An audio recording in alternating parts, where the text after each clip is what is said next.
Hello, this is Destiny Berry. I am a student at Georgia State University, and today my updated blog post is about self-quarantining and a few statistics about the coronavirus and how it's affecting, the state of Georgia. So the first thing to talk about is what is self-quarantining. Self-quarantining is basically an activity that people can engage in to help lower the spread of the virus by staying at home and keeping a safe distance from others and disinfecting stuff and just keep staying healthy and basically just staying away from people socially, like keeping certain distances to make sure that the virus is not spread.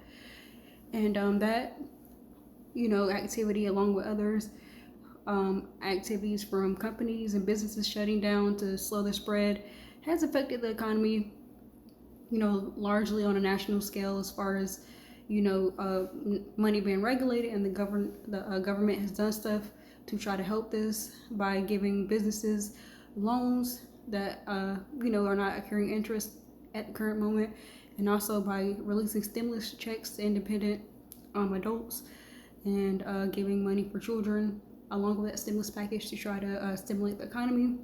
In Georgia, the number of cases is 22,746, and currently, according to New York Times, there's about 932 deaths.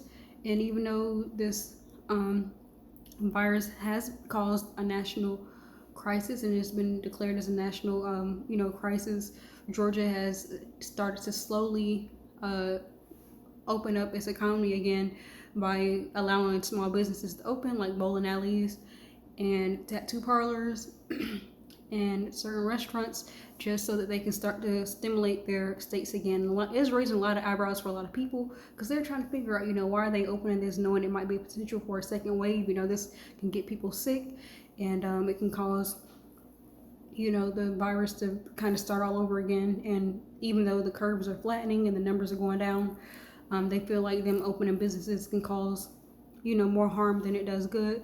So it's going to be interesting to see how the economy and governmental leaders decide to deal with that part. That decision is completely up to each governor to decide whether or not they want to open back up their economies indoors.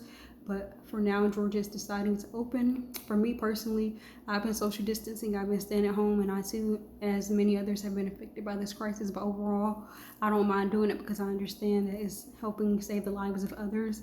So it's going to be interesting to see whether or not people decide to still social distance when they open back up the economy. But for right now, that is the update from self-quarantine.